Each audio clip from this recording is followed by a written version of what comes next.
સીતારામ બધાને. હું Mukund પાનખણિયા rhythm of પોઝિટિવિટીમાં આપ બધાનું સ્વાગત કરું છું.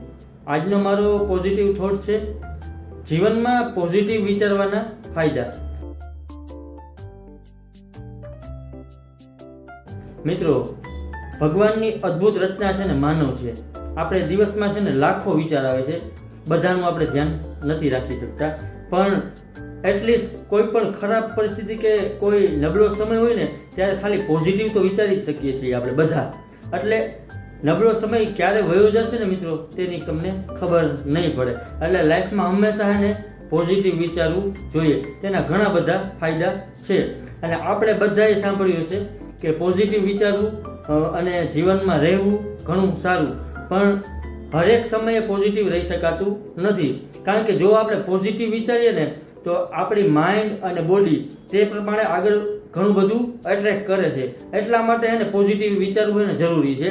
એટલે જીવનમાં આપણે બધું હારી જઈએ, પણ મિત્રો વિચાર તો આપણા હાથમાં છે ને, એના વિચારના માલિક તો આપણે છીએ ને, તો એ શું કામ નબળા કરવા જઈએ? એ તો પોઝિટિવ જ કરવા જોઈએ હંમેશા લાઈફમાં.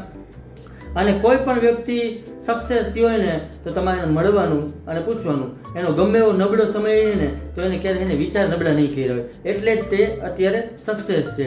એટલે એને જીવનમાં પોઝિટિવિટી હોય છે એના જીવનમાં, અને ક્યારે હિંમત નહીં આવી હોય.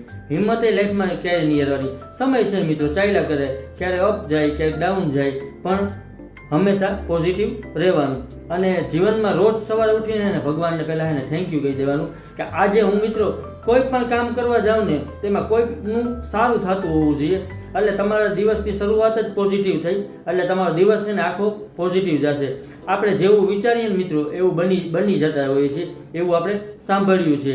પણ ખરેખર પોઝિટિવ રહેવું તો લાઈફમાં બહુ જરૂરી છે. જેવા વિચાર કરશો ને એવું મિત્રો તમારું ફ્યુચર નક્કી કરે છે. તમારા વિચાર ઉપર તમારું ફ્યુચર નક્કી થાય છે. અને તમારા થોટ છે ને આગળ જતા જિંદગીમાં પોઝિટિવ એની તમને બહુ કામ આવશે. એટલે તમારા થોટને હંમેશા એને પોઝિટિવ રાખવા.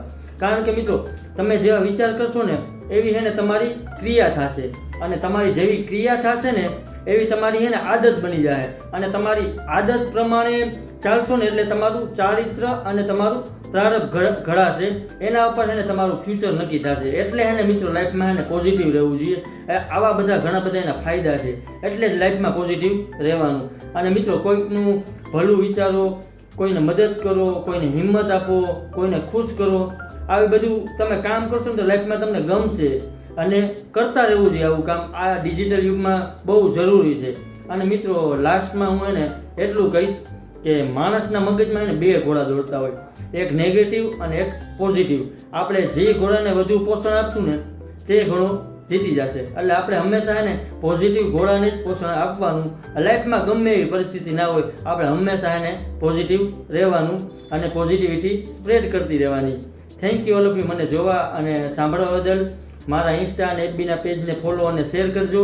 મારી યુટ્યુબ ચેનલને લાઇક, શેર અને સબસ્ક્રાઈબ કરજો. અને કોમેન્ટ પણ કરજો મિત્રો, જેથી કરીને આપણે છે ને વધુમાં વધુ લોકો સુધી પોઝિટિવિટી સ્પ્રેડ કરી શકીએ. અને લાઈફમાં હંમેશા એને પોઝિટિવ રહ્યો, તેના ઘણા બધા ફાયદા છે. આગળ જતાં તમને ખબર પડશે કે પોઝિટિવ રહેવાના શું શું ફાયદા છે. તો હંમેશા જીવનમાં પોઝિટિવ રહો. Thank you all of you.